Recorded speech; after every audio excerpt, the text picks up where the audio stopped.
Bien, vamos a resolver un problema de campo eléctrico que tiene el siguiente enunciado.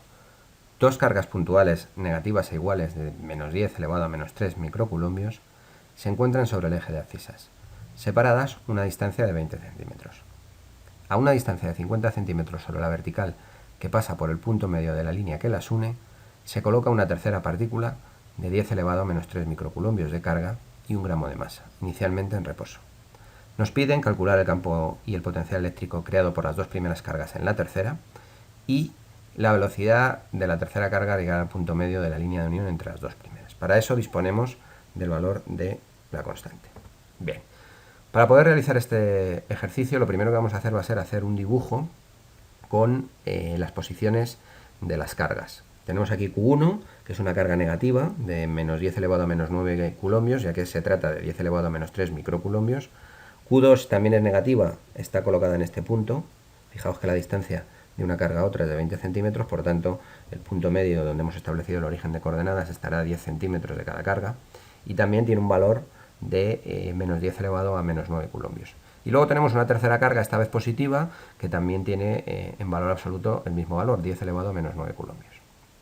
Bien, una vez situadas las cargas y bien establecidas las distancias entre ellas, vamos a llamar R1 a la distancia que existe entre la primera carga y el punto en el que queremos calcular el campo eléctrico. Y R2 la distancia que hay entre la segunda carga y el punto en el que queremos calcular el campo eléctrico. Evidentemente, por simetría, se ve que R1 y R2, y la geometría del problema nos dice que van a ser dos cantidades iguales. Por último, dibujamos los vectores campo eléctrico.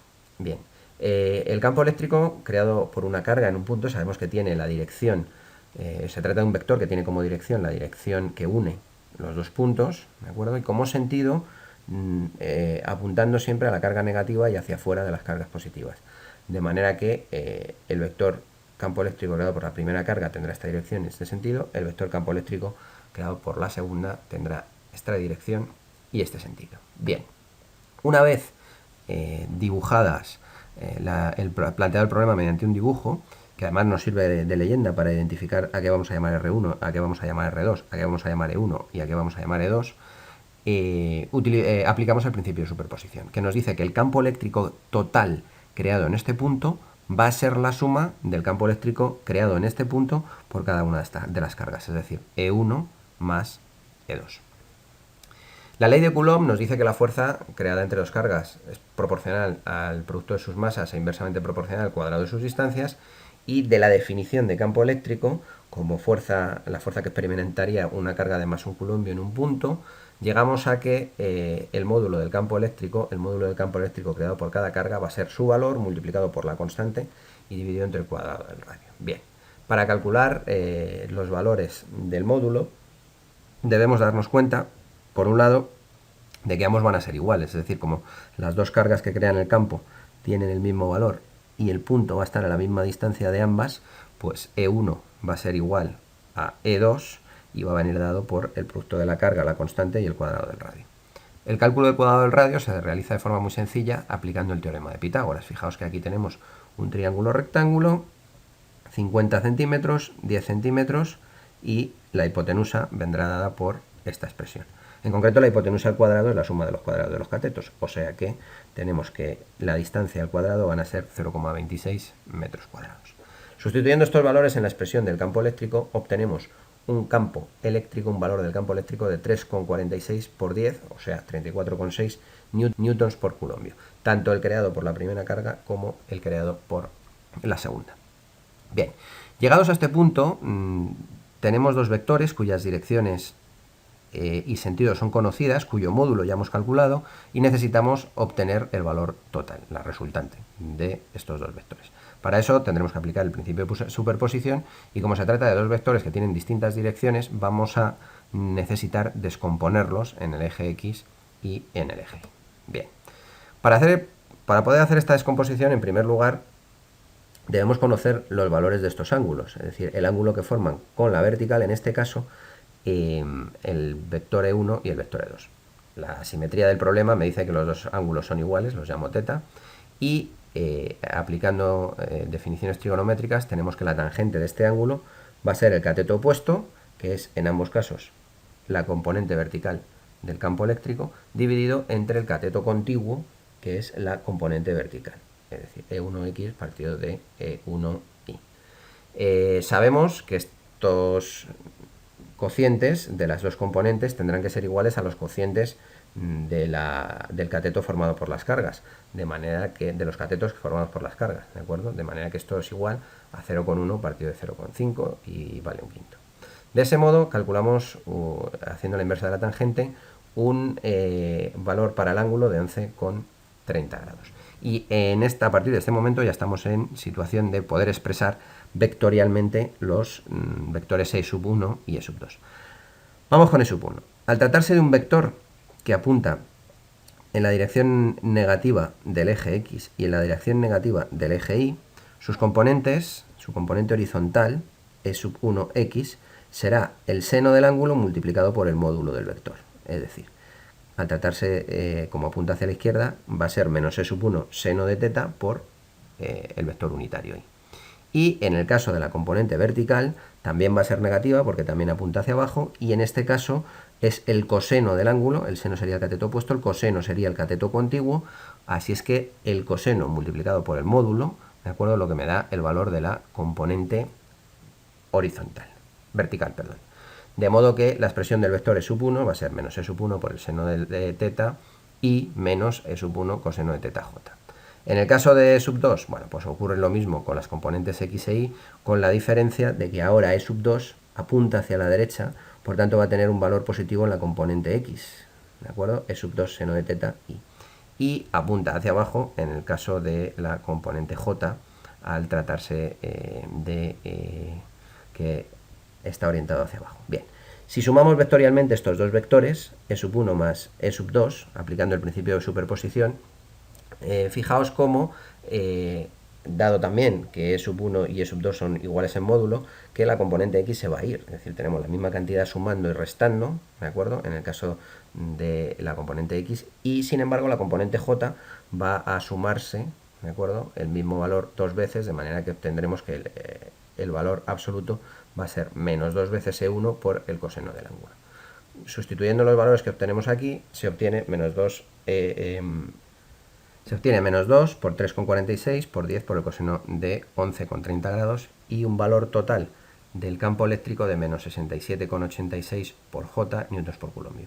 Fijaos cómo el vector suma de E1 y E2 es evidentemente un vector que solo está en el eje Y, porque las componentes X se anulan, en un caso la de un lado y la del otro. ¿De acuerdo? La componente de 1X se anularía con la de 2X y solo tenemos el vector en el eje Y.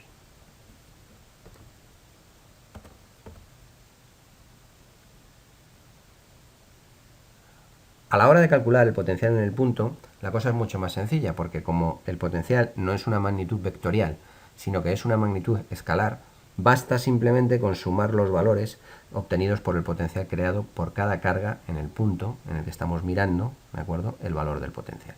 Así es que el potencial en este punto será el potencial creado por la primera carga más el potencial creado por la segunda. Como sabemos que la expresión del potencial es el valor de la constante por la carga partido de la distancia, las cargas son iguales, las distancias son iguales, en este caso además las cargas son negativas, bueno, pues simplemente sustituyendo los valores, la distancia será la raíz del 0,26 que calculamos anteriormente, se obtiene que el potencial en el punto va a ser de menos 35,3 voltios. Nos piden ahora, en el apartado B, calcular la velocidad con la que la carga va a llegar al punto B. Simplemente por intuición podemos ver que como se trata de dos cargas negativas, y además hemos visto que el campo eléctrico solo apunta en esta dirección, bueno, pues la fuerza eléctrica que experimentará esta carga también apuntará en esta dirección, en este sentido, así es que bueno, parece evidente que la carga va a seguir una trayectoria rectilínea y llegará en algún momento al punto B. No vamos a hacer consideraciones cinemáticas, porque aquí el valor del campo eléctrico va variando, por tanto el valor de la fuerza y de la aceleración va variando, así es que no se trataría de un movimiento rectilíneo uniformemente acelerado, y vamos a resolver el problema haciendo un planteamiento exclusivamente energético. Como la única fuerza que actúa, además el enunciado nos lo dice expresamente, es la fuerza eléctrica, se trata de una fuerza conservativa.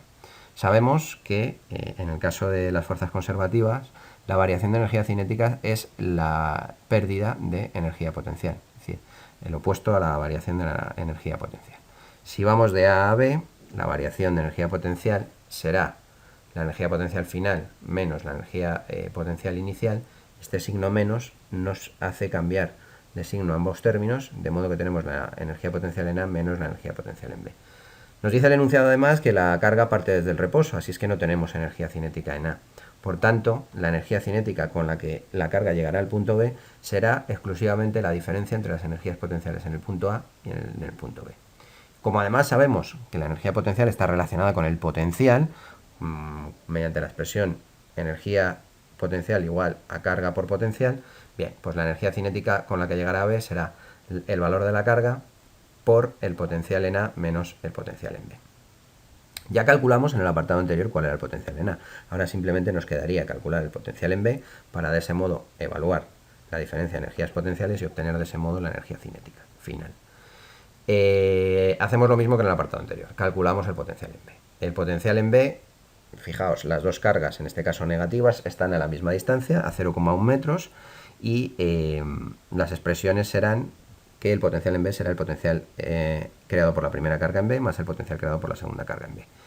KQ1R1 más KQ2R2, como Q1 y Q2 son iguales por un lado y R1 y R2 son iguales por otro, bueno, pues tenemos esto en cuenta y el resultado será 2 veces la constante por la carga, que es la misma en ambos casos, partido de la distancia.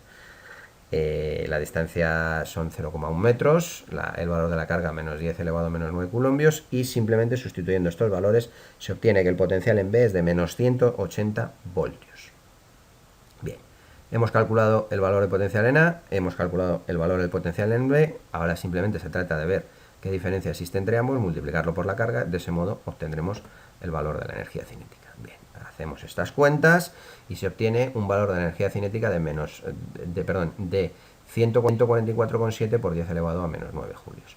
Como la energía cinética en el punto B va a ser un medio de la masa por la velocidad con la que llega, despejando obtenemos que la velocidad en el punto B será la raíz cuadrada de 2 veces la energía cinética partida de la masa, así es que 2 por 144,7 por 10 a la 9 entre 10 elevado a menos 3 kilos, que es la masa que nos da la partícula, recordemos que era un gramo son 10 elevado a menos 3 kilos, y obtenemos de ese modo una velocidad de 17,01 por 10 a la menos 3, es decir, 0,017 metros por segundo, que sería la velocidad con la que la carga llega al punto.